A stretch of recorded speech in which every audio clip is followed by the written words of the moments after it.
We have Tom Flangan back in the studio. Tom is the Director of Information Technology at Residential Properties.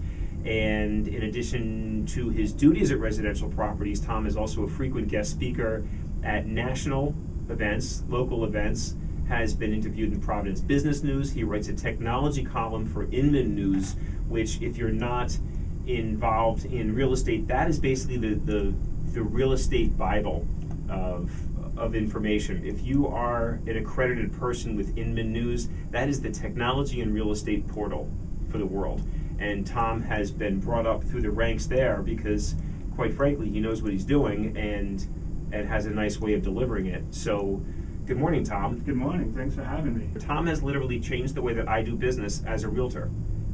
Just being friends with Tom and listening to him talk, and and a lot of this stuff will go over your head at first because he's talking in the future when it is reality now, but it's going to catch on in the future. And Tom will say, mark my words, this Twitter thing, remember that about 4 or 5 years ago? I do. He said, Rich, this Twitter thing, keep an eye on it, okay? This Facebook thing, get involved with that, because that's what he studies. I'm studying the real estate, he's studying the technology. But being exposed to that and having an open mind to get into that kind of stuff has absolutely changed the way I do business for the better. Yeah, it's interesting when you just mentioned social media having such an impact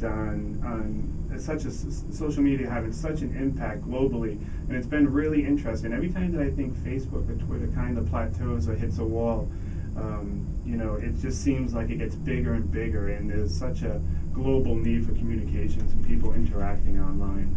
I mean, isn't Twitter on sale for about $1 billion right now? Both Facebook and Twitter, evaluated at really just astronomical numbers. And it's funny because not one, you don't really put money into Twitter per se, but it's the exposure. It's the exposure of yourself, it's the exposure of your business.